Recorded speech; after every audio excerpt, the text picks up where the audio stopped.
el webinar de hoy, que tendrá también de moderador a José Manuel Ramia. Ya sabéis perfectamente de qué va, porque es un tema que hemos tratado en diferentes foros y en diferentes formas, pero va fundamentalmente de cómo valorar, cómo registrar, cómo presentar las complicaciones posoperatorias. Y aquí hemos tenido la suerte de tener a Roberto de la Plaza, que es un especialista del tema, y que estoy seguro de que nos ilustrará de forma muy notable en el tema. O sea que, José Manuel, si quieres decir alguna cosa. Nada, que yo creo que es un tema que realmente los cirujanos somos más dados a hablar del punto se da por la izquierda o por la derecha, pero esto es un tema vital e importantísimo y yo creo que nos tenemos que dar cuenta que la cirugía evidentemente es importantísimo operar y operar bien, pero también es importantísimo auditarte, medir las complicaciones y tal. Y en eso, como tú has dicho, pues Roberto lleva ya una larga trayectoria de trabajo en este tema y bueno, pues tanto Ludovica como Roberto seguro que nos van a dar unas charlas magníficas. Con lo cual, si os parece que empiece ya Ludovica su charla. Para empezar brevemente, antes de iniciar, quiero agradeceros a todos la posibilidad de hoy estar aquí hablando de este tema, porque realmente es un trabajo del que me hace mucha ilusión hablar y compartir y estoy muy agradecida de poder hacerlo con vosotros hoy. Así que ya hoy lo que os vengo a contar básicamente son algunos resultados de un trabajo que hemos hecho con la intención, un estudio que hemos empezado con la intención de analizar la metodología de publicación de las complicaciones postoperatorias en revistas de alto impacto a nivel global. Este trabajo lo hemos diseñado seleccionando las 6 revistas con mayor índice de impacto, que son las que veis aquí en la diapositiva. Son las 6 primeras a nivel global, según el índice de impacto de 2021. Y lo que hemos hecho ha sido analizar todas las publicaciones en estas 6 revistas durante el año 2022. La selección de los artículos la hemos hecho luego en 2 fases. La primera se ha hecho en base a su tipología de estudio y hemos incluido todos aquellos estudios en base a revisión del título y del abstract que pudiera contener algún tipo de información sobre morbilidad. La segunda fase de la revisión la hemos hecho, y fase de inclusión, perdón, la hemos hecho excluyendo ya, en base a la revisión completa de los artículos, todos aquellos que no tuvieran ninguna recogida de morbilidad o tuvieran datos de mortalidad. Al final se ha incluido un total de 249 artículos, entre ellos ensayos clínicos, estudios de cohortes, estudios transversales y un estudio de casos y controles. Una vez ya reunido todos los artículos, lo que hemos hecho ha sido revisar todas las variables que veis aquí. Las vamos a ver brevemente los resultados de uno en uno, pero nuestra intención inicialmente ha sido de recoger cuanta más información posible para dibujar una imagen realista de la situación actual. Cuando analizamos estas variables era de crear una imagen realista de la situación actual de la metodología de recogida de la morbilidad en revistas de alto impacto. Así que vamos a ver brevemente de uno en uno los resultados. La primera variable que hemos analizado ha sido quién recoge la morbilidad y qué información se nos da en los resultados de estos artículos. Para empezar, el 83% de los artículos de los estudios no da ningún dato con respecto a quién recoge, a quién se dedica a la recogida de la morbilidad. Cuando sí se especifica que es la minoría, en un 8% hablan de miembros del equipo de investigación o miembros del equipo. Poco más información, un 1,6% dice que son personal ajeno al estudio y menos de un 5% sí que especifica la identidad del personal que recoge la morbilidad, entre ellos enfermeros, médicos o una combinación de ambos. En ningún caso se hace referencia a la relación que hay entre el personal que se ha dedicado a la recogida de datos y los pacientes incluidos en el estudio. Esto implica que no se toma en cuenta en ningún momento el sesgo que puede suponer que un investigador recoja su propia morbilidad. La segunda cosa que hemos mirado es la fuente de datos de donde procede la morbilidad que se nos presenta en los resultados. El 40% de los estudios no especifica de dónde consigue sus datos, sus resultados de morbilidad. Cuando sí se especifica, algunos hablan del 22%, habla de que usa la historia clínica, el 32% una base de datos, un 1,2% una combinación de ambos y un 2,4% una combinación entre historia clínica y entrevista clínica. Hay que precisar que de todo lo que os acabo de decir, estos son la única información que se nos da. Es decir, por ejemplo, no se nos dice de qué se revisa de la historia clínica o cómo se compone la base de datos. Simplemente se nos da la información bruta, sin más.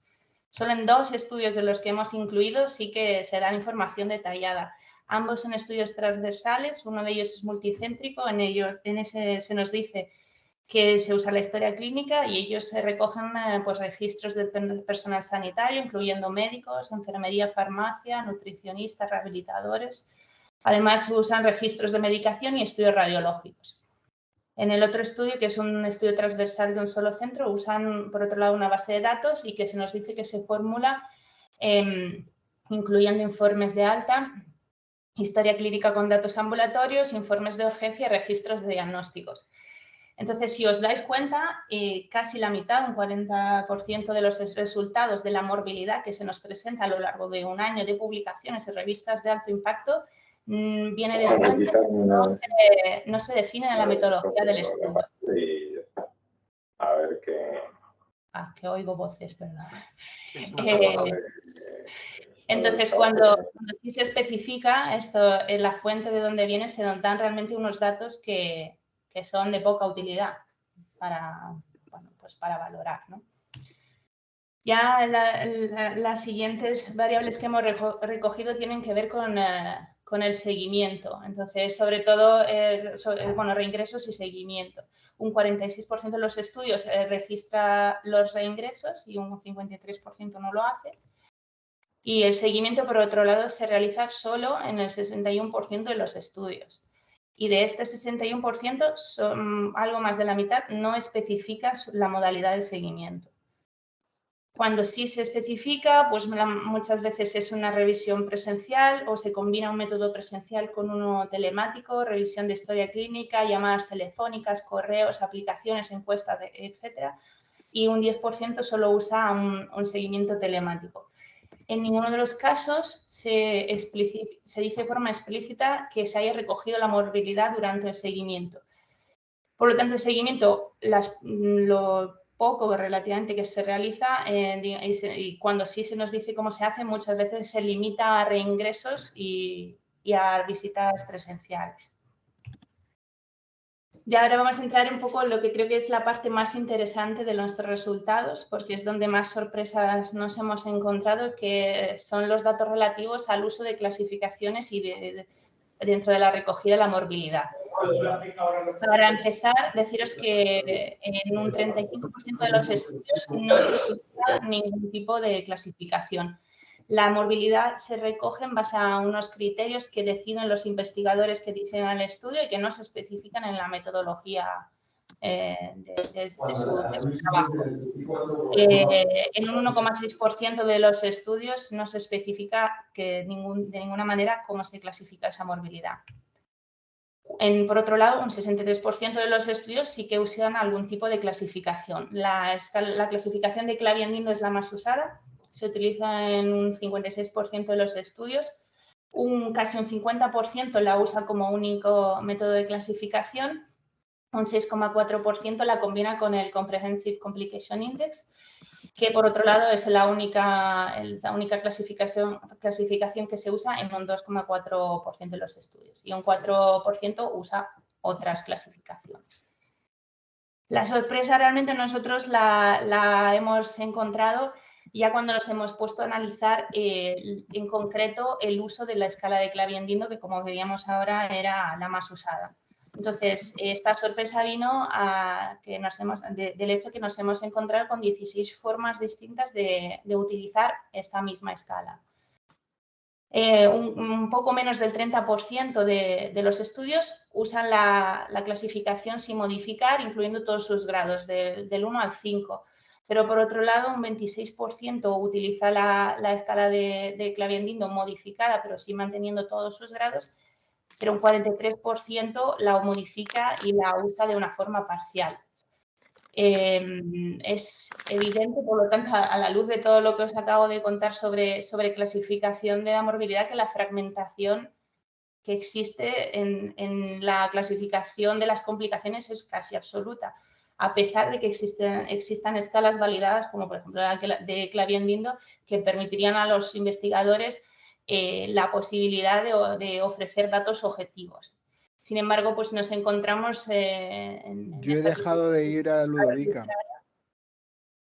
¿No me oís? ¿Hola?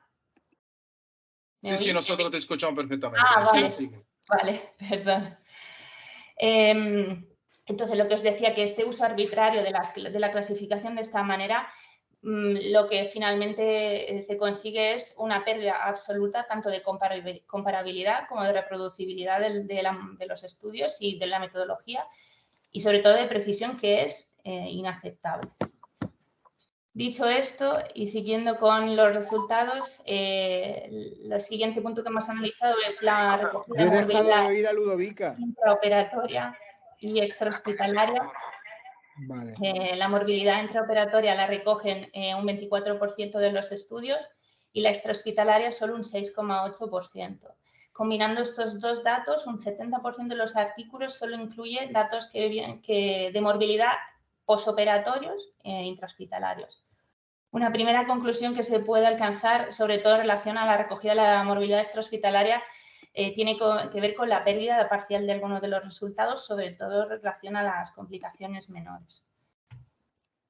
El siguiente punto de la siguiente variable que hemos analizado es el tiempo de recogida de morbilidad. Hemos visto que un poco menos de un 43% de los estudios recoge la morbilidad en los primeros 30 días postoperatorios, un 9,6% la recoge en los primeros 90 días y un 5,6% usa otros intervalos de tiempo.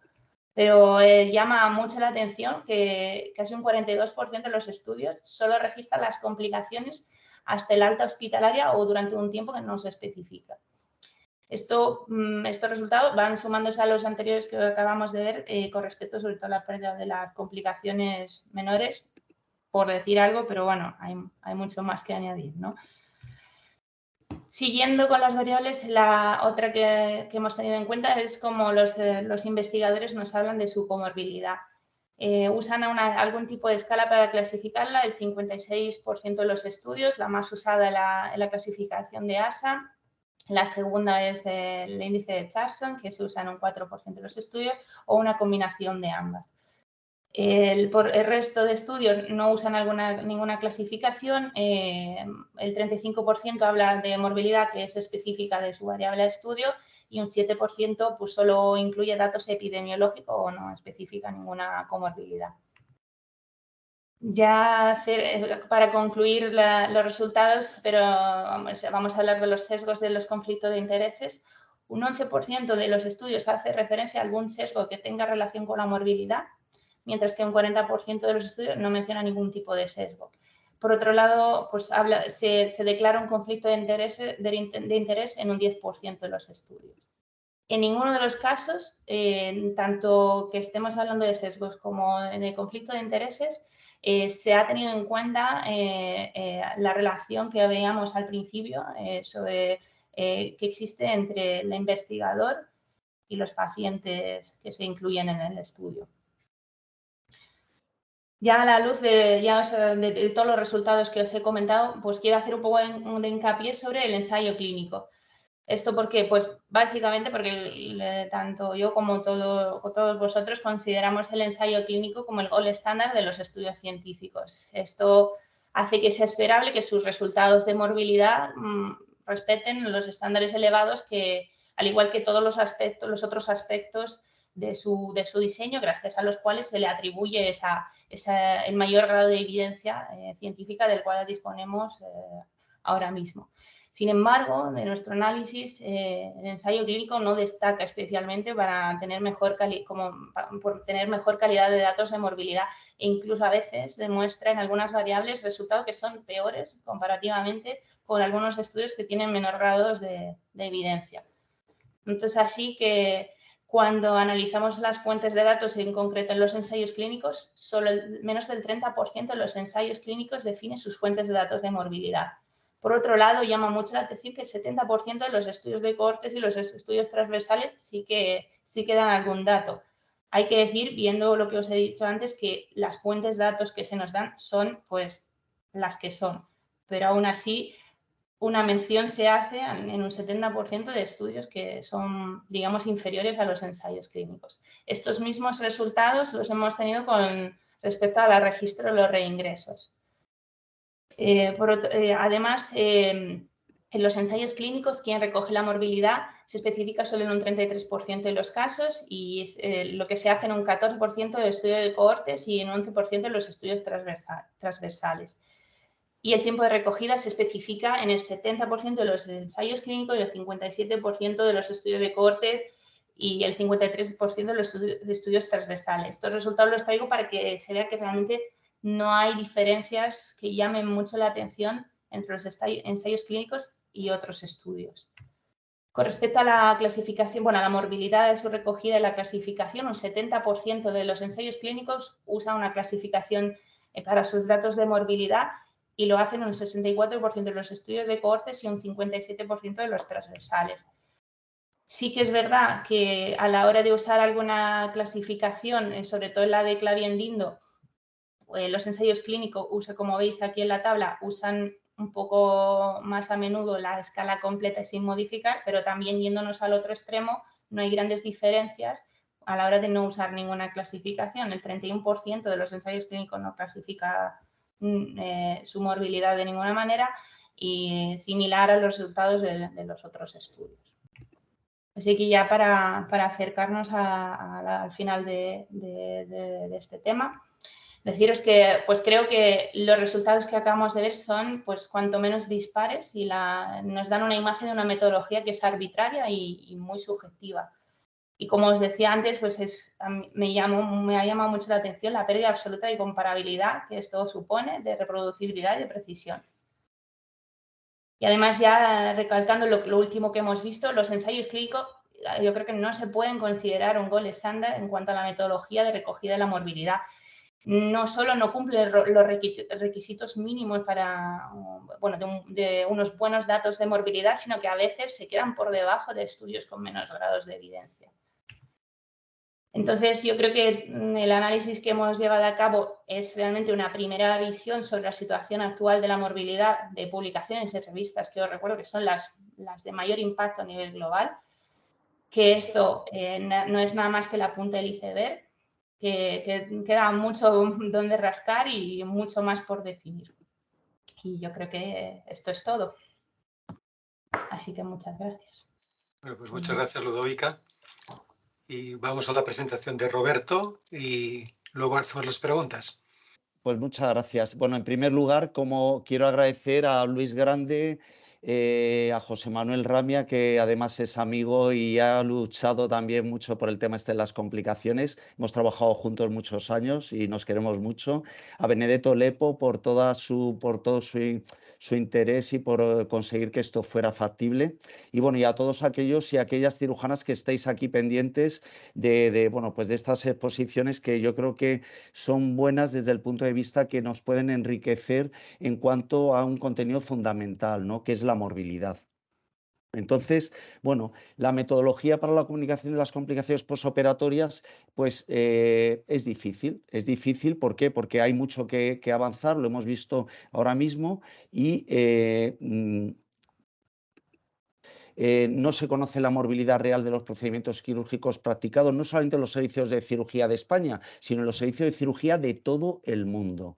Entonces se conocen, vosotros lo sabéis, procedimientos concretos, series muy determinadas, hospitales, servicios muy concretos y muchos que están expuestos en revistas, como hemos visto, de alto impacto y con una metodología regular. ¿De acuerdo? Con lo cual la fiabilidad empieza a ser sospechosa. Y el problema es que en base a todas estas débiles fuentes de información y unos resultados tan poco consistentes, se está fundamentando pues todo lo que es la cirugía, la ciencia quirúrgica, la docencia, la centralización de los procedimientos, los gold estándar, los benchmarking, es decir, todo en base a de verdad muy poquitas evidencias. Bueno, entonces, ¿es fiable en la actualidad lo publicado sobre las complicaciones postoperatorias? Pues bueno, habéis visto, Ludovica, lo que nos dice, que las 6 revistas más importantes no es fiable. No es fiable porque todos los trabajos deberían de utilizar las mismas fuentes de información. Hay la necesidad de un score, de una clasificación única de las complicaciones postoperatorias. Evidentemente sería ideal comparar procedimientos iguales y pacientes de similar gravedad. Hombre, nos podríamos preguntar si hay verdaderamente pacientes iguales. Pues no los hay, pero bueno, dentro de que probablemente sea una de las cosas en las que menos se ha avanzado para clasificar los pacientes en grupos de complejidad o en grupos digamos, de gravedad, pues deberíamos de incluirlos en esos grupos, ¿de acuerdo? Entonces, si no hay una auditoría externa, esto es mi parecer, no se podría llevar casi a cero el sesgo inducido por los investigadores. Y desde luego, cuando se hace una publicación científica, deberíamos todos tener un checklist, luego podemos cumplirlo o no. A mí esto me recuerda al Strobe, ¿no? Entonces, bueno, que hay que hacer un checklist, tú puedes cumplir alguno de los parámetros o no, pero deberían quedar recogidos. ¿Por qué? Porque si no, la comparabilidad pues es imposible.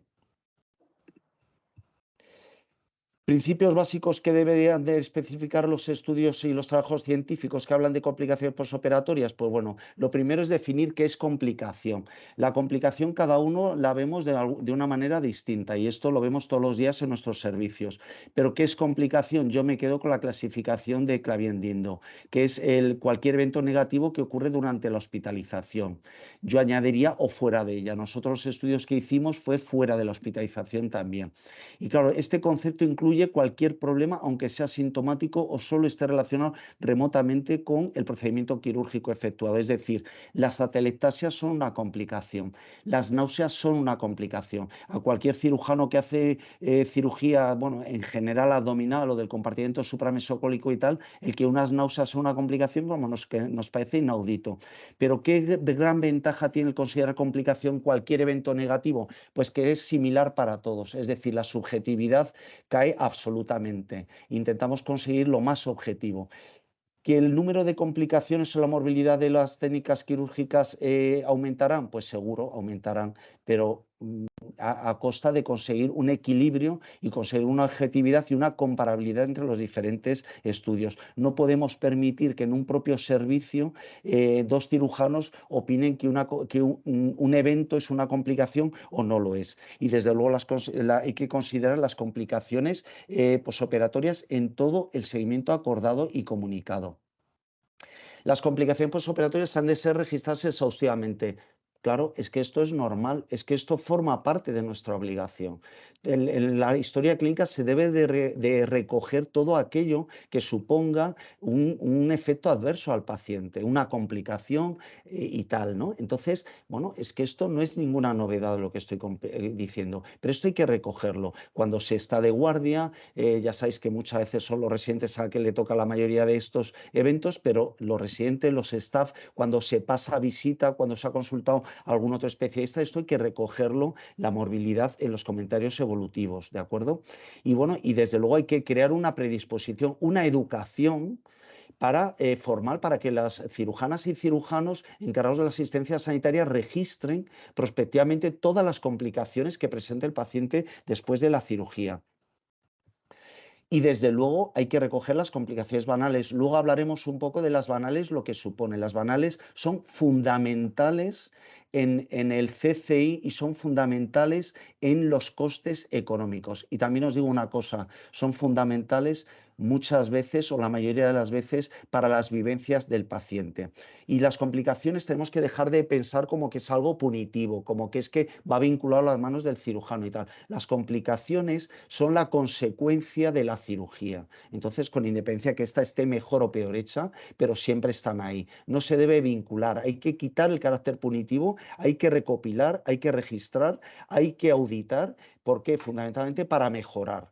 todo se basa en esto y esto debe tenerlo en cuenta todo el mundo. Y de verdad os lo digo, no es una opción, es una obligación, porque es una obligación lo primero legal. Es una obligación ética, es una obligación profesional y desde luego es una obligación fundamentalmente, que es lo que en esta charla estamos hablando o en esta webinar, que es una obligación científica. ¿Cómo las expresamos? Pues bueno, evidentemente habría algunas maneras, hay algunas maneras todavía, no sé lo que ocurrirá dentro de unos años, pero hoy por hoy hay un estándar que, por cierto, hoy tenía 1095 referencias bibliográficas, como es el Comprehensive Complication Index.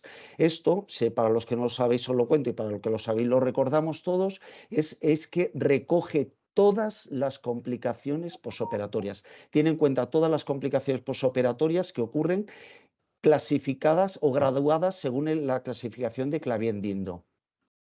Y todo esto se introduce en una calculadora online que no precisa registro, no cuesta, es libre y fundamentalmente que se introducen los datos en 10 segundos, 5 segundos y con esto nos da un índice de 0 a 100. 0, el paciente no ha tenido ninguna complicación. 100, el paciente ha fallecido a consecuencia de las complicaciones. ¿Qué nos da esto? Pues esto nos da una escala numérica, esto nos permite comparar de 0 a 100, nos permite compararnos unos con otros, nos permite dar un poco en la complejidad de ese posoperatorio y nos hace más evidente las complicaciones, porque esto es mucho más tangible, ¿de acuerdo? Bueno, os gusta, Ludo Gorini nos habla de la clasificación de Clavien. Bueno, es que cuando uno hace el CCI, la clasificación de Clavien sale por sí sola, ¿de acuerdo? Entonces, no hay ningún problema. La podemos emplear directamente, podemos emplear. Pero sí os recuerdo que la clasificación de Clavien recoge las complicaciones resume todo el posoperatorio por la complicación de mayor entidad, con lo cual, luego lo veremos, Clavien en su serie habla del 47%, nosotros en la serie que publicamos en el ANAS teníamos un 51% de pacientes que tenían más de una, de complicaciones que tenían luego más de una complicación. Y luego lo que no se puede hacer es inventarse subclasificaciones. 16 nos decía la doctora Gorini, menores y mayores. Bueno, decía Gorini que el 43% hacen una exposición de las complicaciones, estamos hablando de las 6 revistas de mayor impacto del mundo, en mayores, ¿no? En una clasificación parcial, el 43%. Esto es engañoso, denota una mala recogida de las complicaciones posoperatorias. ¿Por qué? Pues fundamentalmente porque esto, evidentemente, esas complicaciones 3, 4 son las complicaciones que aparecen en el informe de alta, el paciente necesita un drenaje percutáneo en el mejor de los casos. Entonces yo personalmente cuando reviso un artículo y aparece esta subclasificación ya me puedo malear. Evidentemente, entonces podréis decir que es subjetivo, que es prejuzgar, pero bueno, es que no es una manera de clasificar las complicaciones. Los grado 1 y 2, lo veremos luego ahí en costes también, son fundamentales en los costes, en los procedimientos quirúrgicos más frecuentes y sobre todo engorda mucho el CCI de los complejos. Es decir, ¿vale? Una hepatectomía, que es una cirugía mayor plus, podremos decir que, bueno, que no nos interesa la morbilidad que puede ir asociada a una nutrición parenteral o que puede ir asociada a una transfusión. Pero esto es muy importante en costes y también en estancia posoperatoria y desde luego no lo olvidemos en vivencias para los pacientes. Expresar las complicaciones representativas que son marcadores, yo las llamo centinelas de las cirugías, nos lo permite. En el momento que hacemos el Comprehensive Complication Index, esto está dado. Esto nos viene. ¿Qué queremos hacer? Los que hacen cirugía cólica o colorectal, los que hacen cirugía esofagástrica y tal, ¿queremos poner la fístula? Lo tenemos ahí en los datos que hemos recogido, las reoperaciones, lo que queramos. Es decir, todo esto lo tenemos ya, ¿no? El Comprehensive Complication Index al final no solamente nos da una escala numérica, sino que nos da en la clasificación de Clavien y nos da también las complicaciones centinelas. Y desde luego yo estoy en contra, evidentemente hay que publicar y muchos cirujanos y grupos de expertos, y me disculpáis los expertos si alguno hay aquí que ha publicado estos listados interminables de complicaciones en revistas de altísimo impacto, que lo único que hacen es, lo primero, no hacer comparables los resultados y lo único que hace es crear desde luego más confusión dentro de la que hay. Los listados interminables de complicaciones no tienen lugar. No. Otra cosa es que usted defina lo que es una fístula pancreática diagnostica una fístula, una anastomosis esófago-yeyunal, pero no tienen lugar los listados interminables. Esto me recuerda cuando yo era residente que se comparaban las infecciones urinarias de un posoperatorio. Esto no tiene hoy día, no tiene sentido, con independencia que se tengan en cuenta en medidas de profilaxis, etcétera. ¿De acuerdo? Pero claro, para la clasificación de Clavien, todo el mundo parece que sabe la clasificación de Clavien. La clasificación de Clavien necesita formación. Formación rápida, desde luego. Hay mucha información que la clasificación de Clavien ha aportado, o diferentes artículos, para redondearla, para aquellas cuestiones en las que tienen dudas. Nosotros, y me vais a disculpar un poco el comentario, nosotros llevamos desde el año 2016, estaba Ramia allí también en el servicio, y llevamos con el tema de estandarizar, de hacer la clasificación de Clavien-Dindo en todos, evidentemente, en todos los procedimientos quirúrgicos que efectuados. Entonces, tenemos experiencia.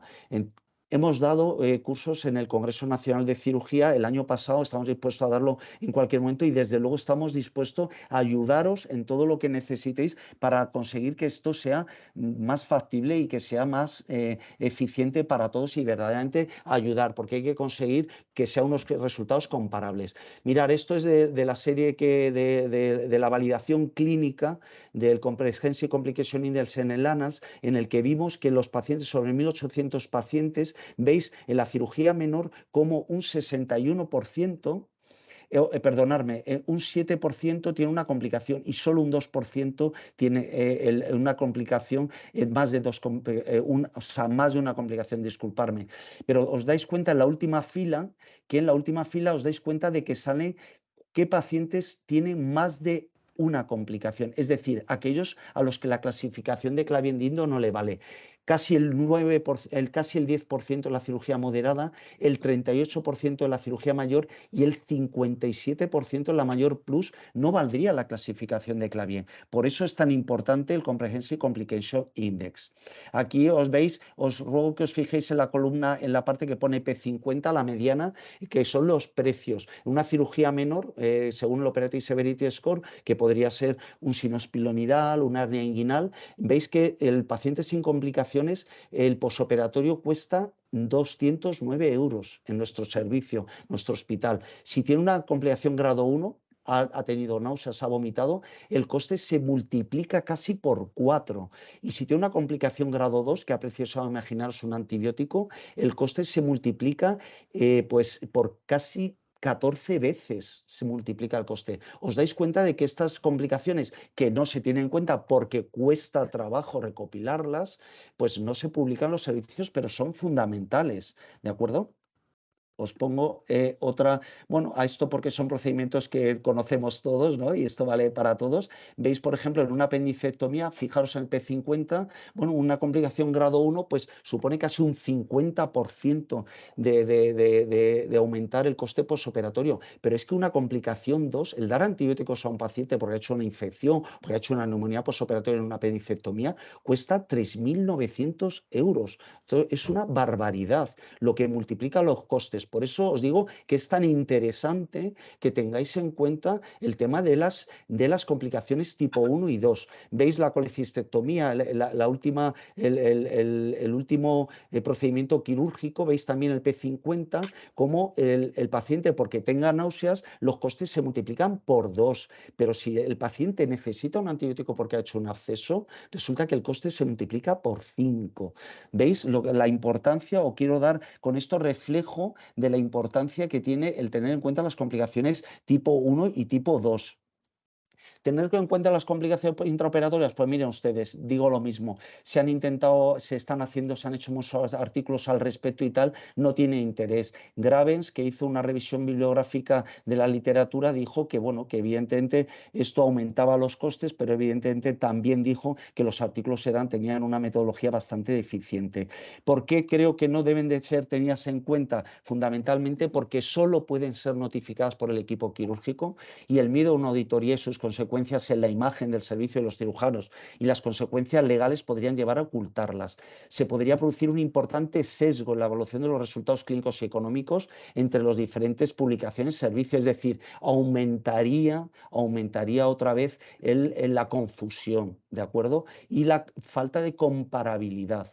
Y bueno, la mayoría de las complicaciones intraoperatorias, me explico, si durante una intervención de una colecistectomía laparoscópica hay una lesión intestinal y la suturamos, si el paciente no hace fístula, esto no tiene ninguna consecuencia en el posoperatorio, no importa. Esta es la realidad. Pero si la hiciera, desde luego se va a identificar como una complicación posoperatoria y podría ser tener en cuenta. Y fundamentalmente una cuestión que es bastante, digamos, yo creo, científica, y es que las complicaciones intraoperatorias no pueden ser auditadas. ¿Las comorbilidades hay que tenerlas en cuenta? Pues claro, evidentemente, no podemos comparar series que operan pacientes ancianos con una importante gravedad con pacientes que no lo son. De ahí, bueno, ¿qué índice utilizar? Pues bueno, el que os guste. El Charlson, evidentemente, se empleó para otra cosa, pero se publica en la mayoría de los artículos de cirugía, el Frighty, el ASA, en fin, el que queráis, pero los pacientes hay que ponerles qué tipo de gravedad en la serie que estáis comunicando, ¿de acuerdo? Las peculiaridades de la técnica, pues a veces hay que ponerlas si es necesario, ¿no? Y los factores que añaden complejidad a la técnica, ¿no? Imaginaros un colon derecho que hay que resecar parte de la pared, etcétera, etcétera, ¿no? Bueno, pues esto, o que infiltra el uréter, pues evidentemente esto da una peculiaridad a la técnica que se debería tener en cuenta. Las fuentes utilizadas, bueno, yo sería menos ambicioso. Nosotros los artículos de validación clínica y económica, los dos artículos los fundamentamos en los comentarios evolutivos médicos, en los comentarios evolutivos de enfermería. Son de fácil acceso y hay que poner, por decirlo así, un tope. Es decir, hay que poner algo fundamental para podernos comparar y fundamentalmente para la credibilidad de aquellas series que estamos planteando en la literatura, ¿de acuerdo? Para mí son fundamentales. El informe de alta evidentemente no vale, pero bueno, el informe de alta, os digo que en una encuesta que hizo la sección de calidad, gestión y seguridad en cirugía, en una encuesta anónima, 67 jefes de servicio que incluían 15.700.000 habitantes de área sanitaria, resulta que de los 37 servicios que publicaron algo, en los últimos años 27 solo tuvieron una fuente de información. Esto es una barbaridad, que solamente se utilizara una fuente de información, pero 9, es decir, el 30% de los servicios de cirugía de este país que publicaron y que contestaron a la encuesta anónima, resulta que 9 solo utilizaron el informe de alta. Esto es de una calidad metodológica espantosa, pero esto es lo que estamos haciendo, lo que hacemos o podríamos hacer todos. Esto no vale, esto no da fiabilidad. Entonces, formularios específicos, nosotros lo tenemos mala experiencia con los formularios. Los informes del servicio de urgencia, de atención primaria, se deben de tener en cuenta. Otras fuentes pues nos pueden complicar, la radiología endoscópica. Esto normalmente queda recogido en los comentarios médicos y de enfermería. Y sí que hay que hacer un seguimiento en consulta presencial, telefónica, en fin. Pero fundamentalmente sí que hay que definir cuándo es el final del seguimiento y de qué manera lo hemos hecho. ¿Cuánto seguimiento? ¿Hasta el alta? ¿Hasta los 30 días? ¿Hasta los 90? ¿Hasta cuándo? Yo creo que los 90 días es lo ideal. Estamos en un momento en el que los cuidados postoperatorios son muy buenos, en los que la reanimación es muy buena y entonces los pacientes evidentemente están ingresados muchas veces o ambulatoriamente más de 30 días con complicaciones. Hay que tener, bueno, es una manera de entender. Hay que decir, hay que hacer el checklist. Ponéis lo que hayáis considerado, pero ponerlos, ¿de acuerdo? Y desde luego, si el seguimiento supera el alta, describir cómo lo hemos seguido. Solo si se ha cuidado el servicio de urgencias, si hemos consultado la atención primaria, si los hemos llamado por teléfono, si se han tenido en cuenta los reingresos. Y una cosa fundamental, creo que la manera de cerrar un seguimiento es contactar al final del seguimiento. Aclarar de qué manera lo cerráis, ¿de acuerdo? Y bueno, ¿quién recoge las complicaciones? Evidentemente, claro que hay que tenerlo en cuenta. Bueno, además de tener en cuenta el conflicto de intereses de las contraprestaciones de cualquier índole, hay que tener en cuenta la relación de los investigadores con los procedimientos quirúrgicos. Si forman parte del servicio, si son cirujanos de la unidad, si han operado al paciente. Y una frase que a mí me gusta mucho, que bueno, pues que es que cuanto mejor sea la investigación y registro de las complicaciones, peores resultados tendremos. Esto es lo contrario de lo que ocurre con nuestro esfuerzo diario. Pues aquí tecnología y nuestro esfuerzo se vuelve contra nosotros, con lo cual esto evidentemente aporta un sesgo importantísimo. Y bueno, lo ideal, ya os lo digo, para mí sería la auditoría externa. Hay medios, la administración lo podría hacer y todo este problema estaría solventado. Directamente deberíamos de poner lo que queramos comunicar directamente, lo podríamos poner en una revista científica. Os he mareado, sé que la charla ha sido ahí un poquito espesa. Bueno, ¿cómo lo resumiría? Bueno, pues que el checklist, ¿no? El checklist que haría yo en un estudio, en una publicación. Definir la complicación. Definir qué sistema de clasificación habéis empleado. Estaría bien que dijerais si el servicio ha tenido formación, si el estudio es prospectivo o retrospectivo, cómo se han registrado las complicaciones, quiénes registran las complicaciones, especificar las fuentes de recogida de datos. Esto es fundamental. O sea, daos cuenta de que no se especifican la mayoría de los estudios las fuentes de datos utilizadas. Esto es una barbaridad. ¿De acuerdo? En las revistas de impacto.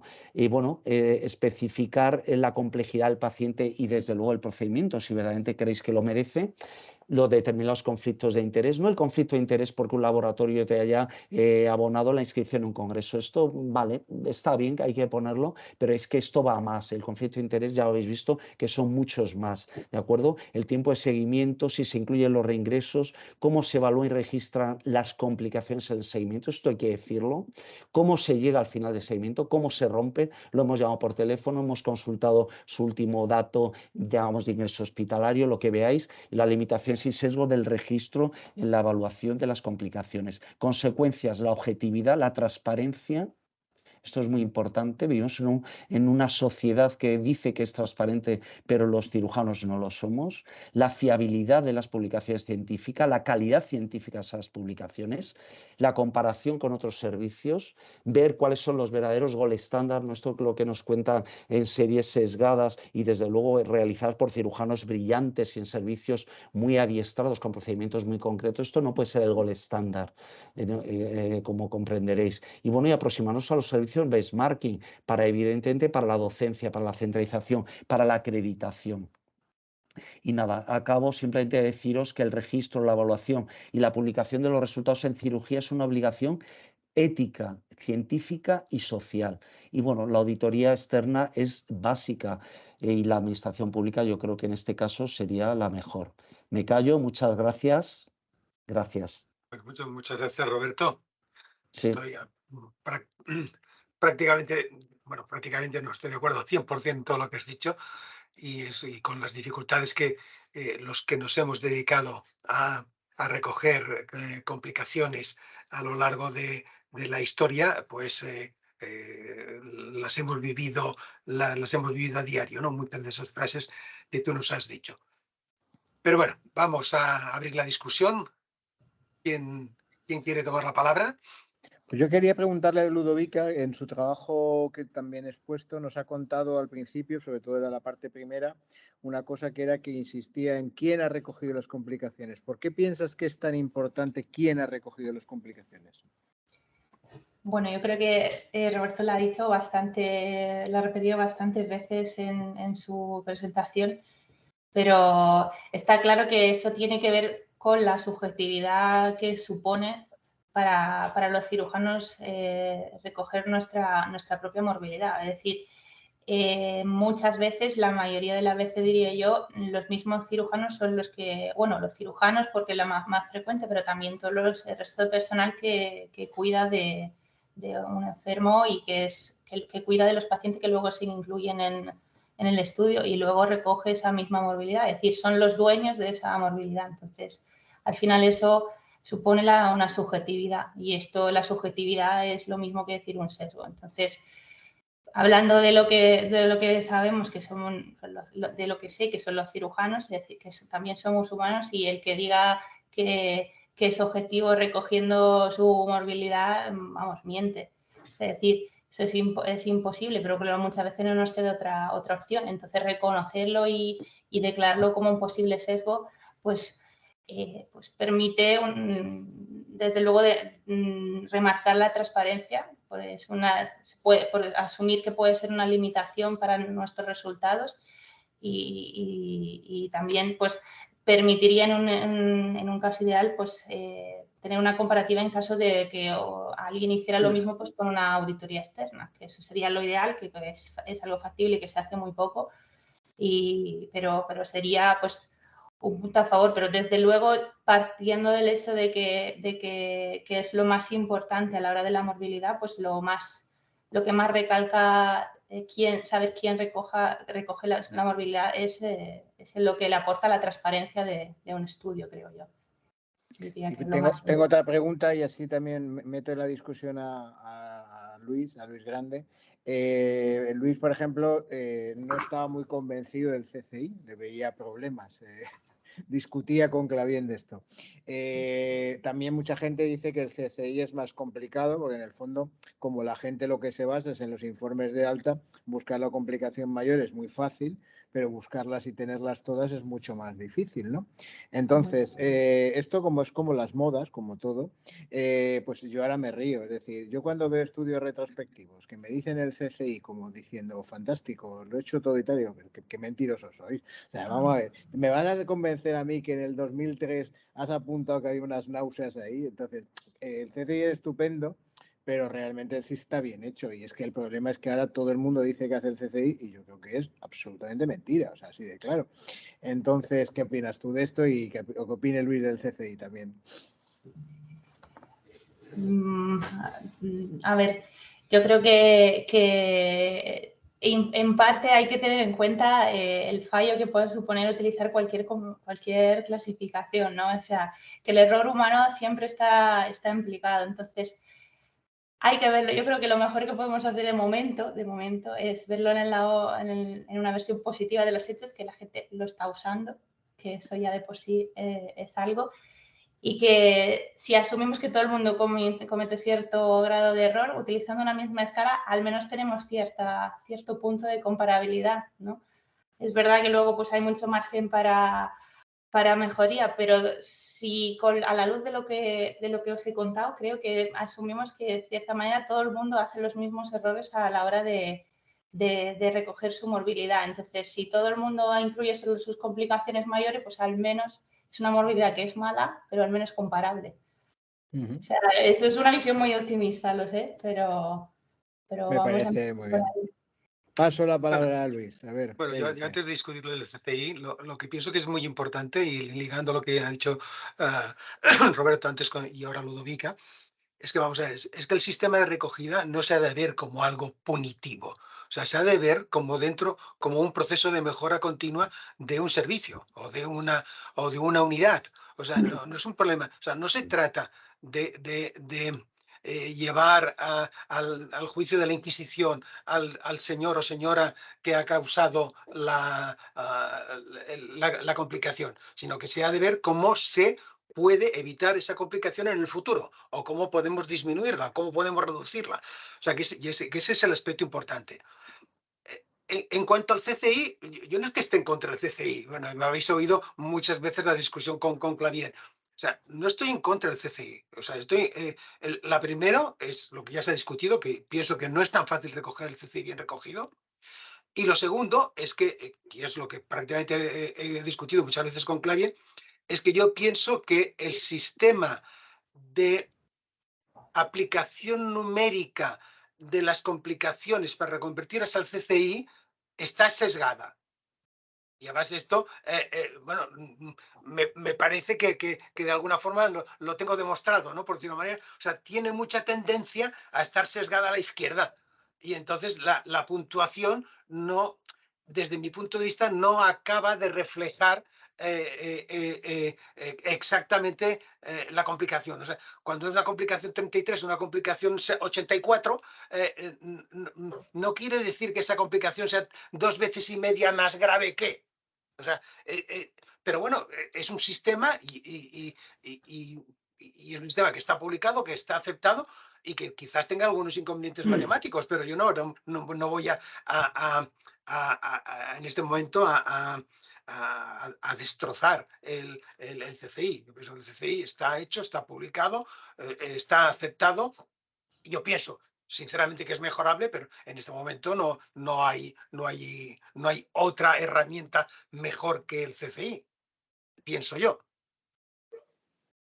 Pues siguiendo con la Hola. polémica, yo quería preguntarle a Roberto una cosa. En ese sentido, por ejemplo, cuando recibes artículos para revisar de China, o no de Japón, pero sí de China o de otras partes de Asia, es muy frecuente que no usen el claviendindo.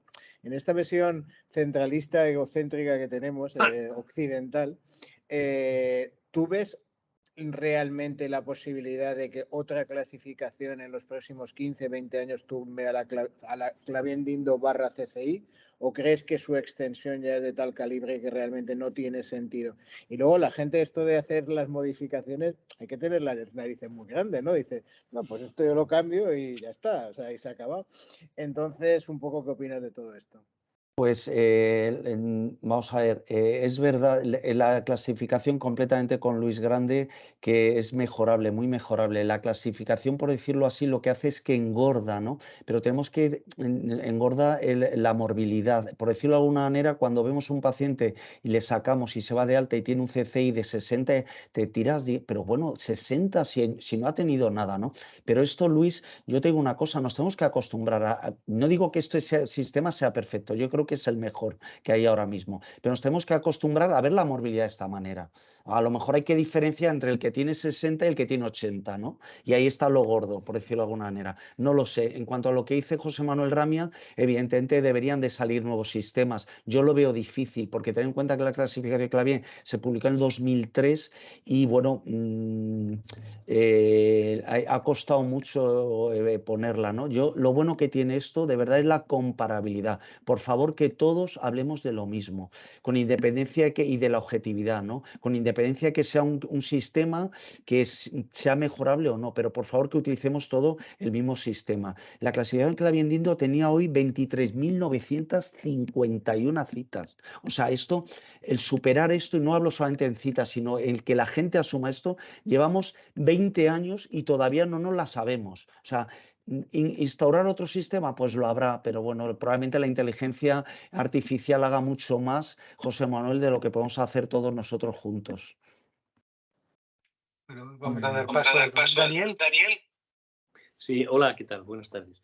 Oye, yo estoy de acuerdo en algunas cosas de las que decís, pero en algunas me cuesta esfuerzo. O sea, yo lo que creo que es fundamental en esto que estamos hablando es hablar el mismo lenguaje. Y Roberto lo ha explicado muy bien. O sea, no podemos comparar peras con manzanas porque al final no lo entendemos. Pero los instrumentos que tenemos ahora, que fundamentalmente es la clasificación de Clavier y el CCI, pues a veces nos despistan mucho. O sea, por ejemplo, en el CCI la fórmula matemática, el algoritmo del CCI está hecho en función de la opinión del médico y de los pacientes. Lo habéis visto eso, ¿no? Sí. ¿Vosotros creéis que eso es lo normal? Que los pacientes nos digan, a lo mejor un paciente le han operado una hernia inguinal, le duele la ingle y cree que es una complicación de la leche. Y otro paciente de una fístula pancreática grado B y como no le duele, es decir, yo de verdad, lo último que has dicho en tus conclusiones, Roberto, es decir, que es un problema ético, profesional, etcétera, etcétera. Yo en eso estoy convencido. Yo creo que tenemos que ser los cirujanos los que expliquemos, detectemos y registremos las complicaciones. Y si no hacemos esto, más vale que nos borremos porque nunca lo aclararemos.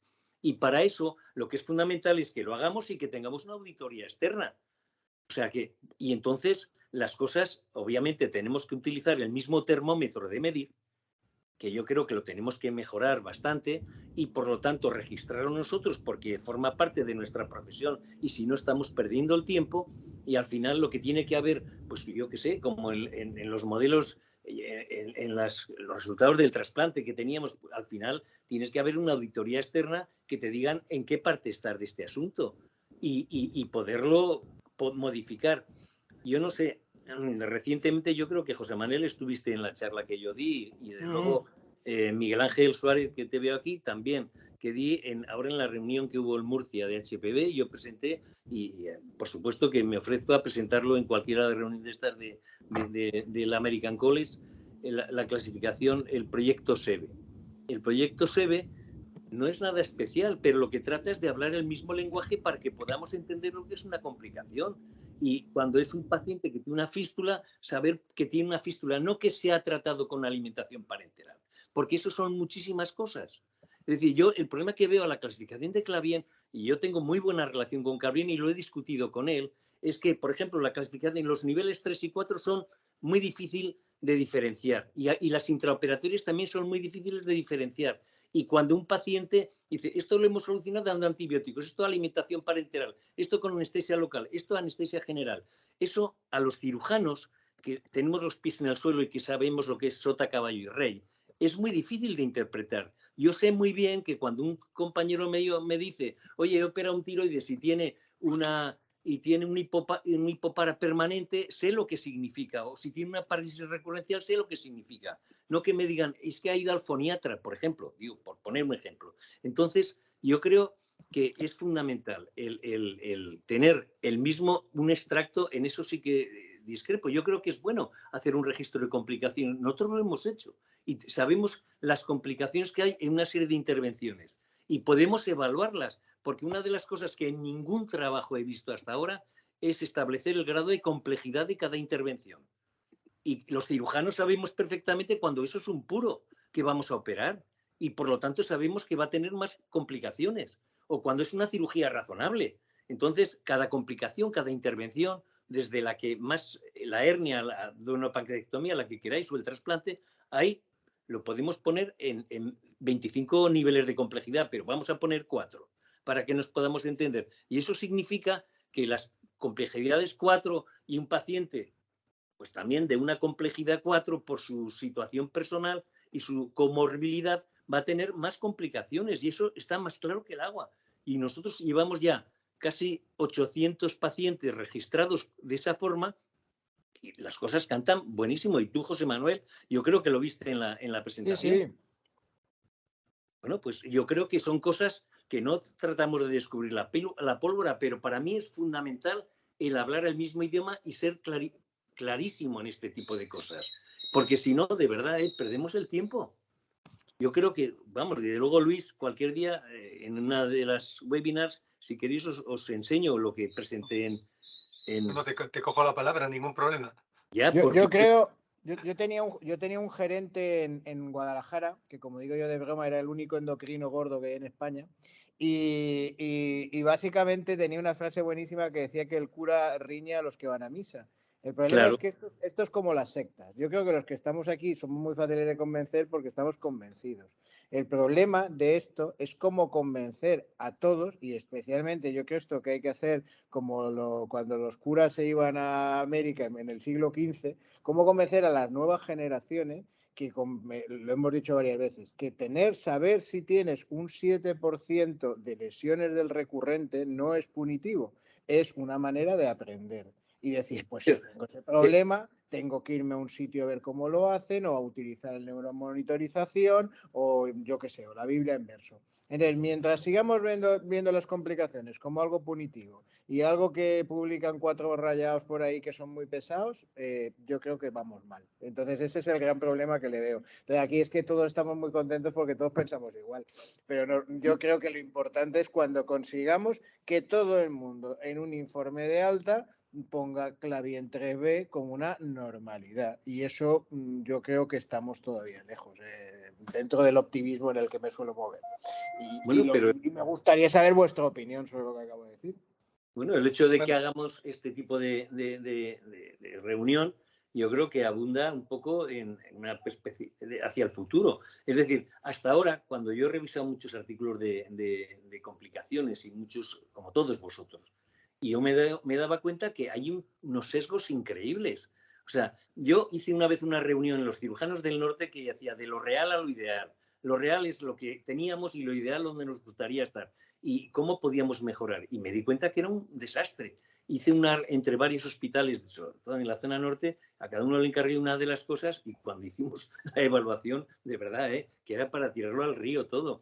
¿Por qué? Porque no se cuentan ni los muertos ni los desaparecidos en combate. Entonces es muy importante, primero, tener unas reglas del juego que todo el mundo acepte, porque si no, no se puede seguir. Y segundo, el utilizar una metodología que sea razonable y que sea fácil y que sea asequible, porque al final, si tenemos muchos ítems, al final la gente no los va a cumplir. Tiene que ser una cosa donde nos podamos entender. Por eso el proyecto este se llamaba SEVE, que es Surgical Expertise Validity Experience, que es de alguna forma pues una serie de cosas que sepamos y que podemos medir.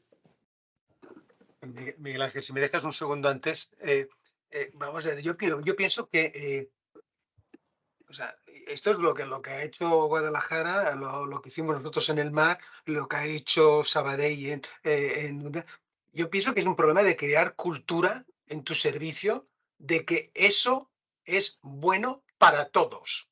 Claro. Eso es bueno para todos. En el momento que se crea esa cultura, que evidentemente no se hace en 10 minutos, está clarísimo, en el momento que se crea esa cultura, la gente, todos, aceptan de mayor o menor grado, aceptan exponer sus complicaciones con una cierta facilidad, ¿no? Con una cierta facilidad. Y si además los que luego han crecido a tu lado han vivido eso durante 4 o 5 años, pues al final se apuntan al carro. Se apuntan al carro porque ven que es bueno para ellos. Y ven que es bueno para el servicio. Y están orgullosos de lo que están haciendo. Y esa yo pienso que es la gran ventaja. Es la gran ventaja. A ver, Miguel Ángel, que te vamos a ir arrinconando. Hola, ¿me escucháis? Sí, perfectamente. Hola, buenas tardes, queridos amigos. Un saludo para todos y un placer aquí recibido en casa también en esta reunión tan interesante. Enhorabuena a los ponentes y sobre todo a los organizadores. Mirad, como estamos compartiendo experiencias, yo solo puedo decir que yo solo llevo 10 años que pusimos en marcha nuestra unidad en el Clínico de Málaga y lo único que yo le comenté a mis compañeros el día que no íbamos a poner en marcha, mirad, estoy abierto a todo, pero es obligado el registro de nuestras complicaciones. Porque, y en alguna charla que he dado presentando nuestros resultados de cirugía pancreática, siempre pongo que además Luis lo ha comentado antes, para nosotros una herramienta básica en el ciclo de mejora continua, el análisis continuo de nuestras complicaciones, porque ha sido la estrategia que más nos ha permitido modificar y mejorar nuestros resultados. Entonces, claro, en el año 13, pues lo que teníamos más a mano era el claviendindo, todos nuestros pacientes tienen de manera proactiva desde entonces, tenemos registro y fundamentalmente a partir del trabajo de Roberto, pues empezamos a familiarizarnos con el CCI y hacer una aproximación. Algunas reflexiones. Nosotros, hombre, que nos dedicamos al mundo HPV o si pensamos en el HIP, pues no es lo mismo hacer registro de complicaciones prospectivo de 100 pacientes al año aproximadamente y a 90 días que en otras áreas de la cirugía de mayor volumen. Por tanto, eso tiene un grado de dificultad y de dedicación que hay que tener en cuenta. Lo importante es tener la voluntad de registrarla, buscar herramientas. Yo estoy muy interesado y muy esperanzado en el proyecto SEBE, que Daniel pues nos ha comentado públicamente en varias ocasiones, porque creo que los criterios del impacto a las complicaciones deben ser distintos según el área a lo que nos dediquemos. Yo creo que un Clavien 1 un Clavien 1 por náusea en una DPC que se vaya a su casa al sexto o séptimo día tiene menos peso que quizá en otras áreas de la cirugía y probablemente el proyecto SEBE contemple esto, ¿no? Que tendrán que venir mejores herramientas, sí, pero lo importante, como decía, es que creemos esta cultura de que esto es, no importante, es fundamental, sobre todo por nosotros mismos como profesionales y por nuestros pacientes. Y enlazando ideas, quería saber vuestra opinión y tenemos un experto en el panel, como es nuestro querido amigo José Manuel, pues con las herramientas actuales de resultados del libro. ¿Pensáis que dentro de las dificultades que supone el Clavien, el CCI, pues al menos para el hígado y para el páncreas, los resultados del libro nos dan una orientación en cuanto a la calidad hacia dónde quizás debemos dirigir nuestros resultados? Es decir, nosotros en la actualidad tenemos más reingresos de nuestros pacientes después de DPC por retraso de vaciamiento o por intolerancia gástrica que por complicaciones mayores como fístula hemorragia. ¿Qué pensáis en cuanto al textbook outcome? Desconozco, lo siento, si en otro área de la cirugía lo hay, pero si nos puede también ayudar como una herramienta para orientar la mejora de nuestros resultados. Muchas gracias. No soy yo, estoy contestando, la voz es mía, pero es Roberto de la Plaza el que habla. El problema del Textbook Outcome es que uno de los 4 pilares del Textbook Outcome es las complicaciones. Si tú has recogido mal las complicaciones, pues que ya estamos mal. Entonces, el gran problema es La ventaja del Textbook Outcome es que la mortalidad, la estancia y los reingresos son habas contadas. Eso bajas a admisión y te las dan. Pero hay un punto, que es el cuarto punto, que son las complicaciones. Si tú las has recogido mal, pues ya está. Y el otro problema del Textbook Outcome, que en algunas cosas se está solucionando, es que cada uno hacía lo que le daba la gana. Entonces, bueno, si queréis hay algún artículo mío por ahí y tal, en el Textbook Outcome de cirugía hepática había 11 artículos de Textbook Outcome y había 11 mediciones diferentes. Reingresos a 30, reingresos a 90, mortalidad 30, mortalidad 90, complicaciones solo mayores, todas las complicaciones y tal. Entonces, yo creo que es una herramienta que es fácil, es una herramienta que si tuviera las complicaciones bien recogidas es muy fácil de hacer. Y lo que se tiene es que claramente definir el que sea, pues esto es un consenso internacional y como se ha hecho en páncreas y en hígado, que ya está definido, te puede gustar más o menos, pero es como lo del clavier, es el que hay. Y yo creo que eso se permitirá comparar las series. Hasta ahora tú no puedes comparar las series del Textbook Outcome, porque es que cada uno es de una manera. Entonces, claro, dice, tengo un 72% y tú un 58%, eres muy malo. Y ya, pues es que yo me mido la mortalidad a 90 días y tú a 30, pues entonces ya la hemos hecho. Entonces, yo creo que en ese sentido, pues eso, ventaja del Textbook Outcome, la facilidad.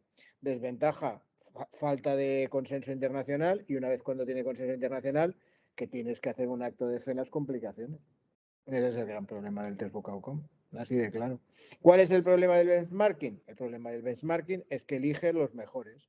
Entonces, claro, el benchmarking está definido para los mejores casos, ya, pero es que yo tengo unos abuelitos horribles en la consulta, entonces ya no me vale el benchmarking. No, es que estos son para los Cristiano Ronaldo, ya, pero es que Cristiano Ronaldo de páncreas yo no opero, yo opero abuelos.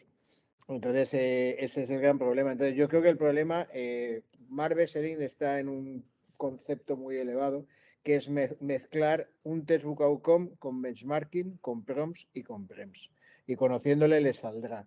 Cuando le salga eso, será lo que habrá que utilizar, seguramente. Porque yo creo que son las tres patas de un banco, ¿no? Es lo que piensa el paciente, pero no mezclándolo en las determinaciones, como decía Daniel, sino aparte, pero lo que piensa es importante, más el Textbook Outcome, más el benchmarking, que te permite un montón de cosas muy específicas de una intervención. Por eso te digo que yo creo que el problema es que todavía estamos en una fase muy inicial de todos estos marcadores. Me ha quedado largo. Ha sido Roberto el que ha hablado, no yo, ¿eh?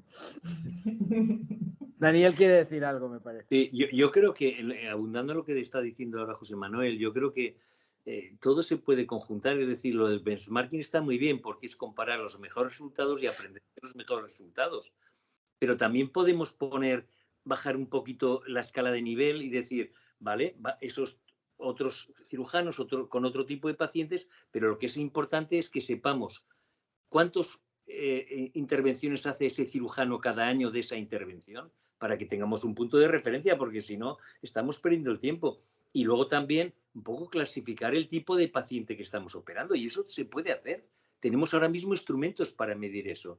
Y entonces no solamente serán los mejores con los cuales nos tenemos que comparar, sino también tendremos, o sea, por ejemplo, fíjate, es tan elemental como hasta para los residentes lo podemos hacer, porque podemos hacer las 5 intervenciones de los residentes y poderlo clasificar en cada uno, R1, R2, R3, R4 y R5, los resultados que tienen cada uno de ellos en cada uno de los años. Si tú mides las cosas como se deben medir. O sea que a mí me parece que tenemos muchas posibilidades para hacer ese tipo de cosas.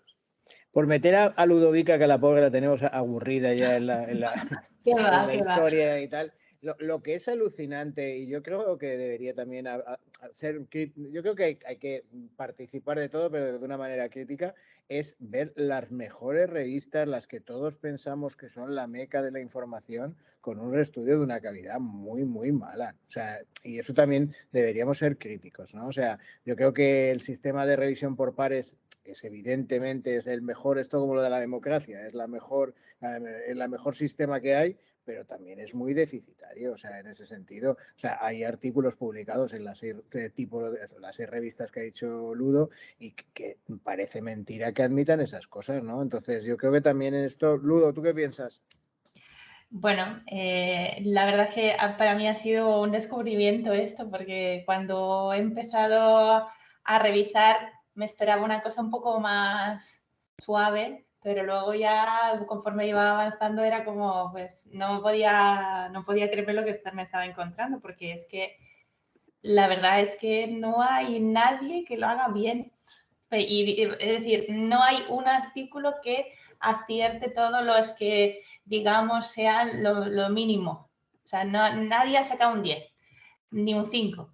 O sea, entonces la situación es, yo creo que impresiona a un ojo inexperto y un ojo, entiendo que experto, que eso desde luego no lo tengo todavía, pero al menos lo que puede, aparte de darnos un poco cuenta de la situación actual, creo que es un ejercicio interesante para todo el mundo, porque una vez que uno lo ve, ya no lo puede no ver. Así que creo que es interesante darse cuenta de la situación devastadora que hay actualmente, porque luego uno pues ya no es yo estoy en una fase de confusión, ahora mismo no sé qué pensar delante de esos resultados, porque yo quiero buscar información pues sobre cualquier cosa absolutamente que se me ocurra y vale, busco el JAMA, busco donde sea, ¿no? Y luego me encuentro con esto y digo, pues vale, estos resultados que me están hablando, ¿qué tengo que hacer con ellos si luego no puedo valorar, no puedo tomar decisiones realmente? Entonces, pues como que destabiliza un poco, ¿no? Entonces, pues conclusiones no puedo sacar, desde luego, pero sí que sensaciones pero que creo que al final es algo positivo, porque todos nos vamos a hacer con una nueva mentalidad si hacemos todos el mismo ejercicio de visión crítica en este sentido, que las 6 mejores revistas también son humanas, pueden cometer errores, todos los que escriben allí también tienen margen de mejoría, entonces la humildad por delante de todo, ¿no? Entonces habrá que empezar por algún punto común, incluso los mejores. Muy bien. Bueno, doctor. Bueno, me parece que estamos ya rozando los límites del tiempo, ¿no? Y bueno, me parece que te cogeremos la palabra, Roberto, y nos tendrás que dar el curso un día online aquí, o sea que y también le cogeremos la palabra a Daniel para que nos presente el proyecto SEBE y que lo conozcamos todos. Y porque, bueno, pienso que es importante. Todos los que nos hemos dedicado a esto sabemos que muchas veces discutimos en el propio servicio cuando hay que clasificar las cosas y en qué lugar las hemos de poner, ¿no? Y al final llegamos a un consenso más o menos potente para lograr clasificar unas cosas. Y luego, si me dejáis nada más así que un poco para concluir también, una frase sobre los benchmarkings, ¿no? El problema de los benchmarkings es que, sobre todo los que utilizamos en nuestro país, están sacados fundamentalmente por empresas que trabajan con bases administrativas. De la industria, claro. Y entonces, vamos a ver, claro, cuando tú ves los benchmarkings del top 20, o ves los benchmarkings del IASIS, o ves los benchmarkings de los que habitualmente circulan por nuestro país, vaya, a uno le coge un telele automáticamente, porque sabes que aquello es absolutamente erróneo, por no decir que han mentido. Claro.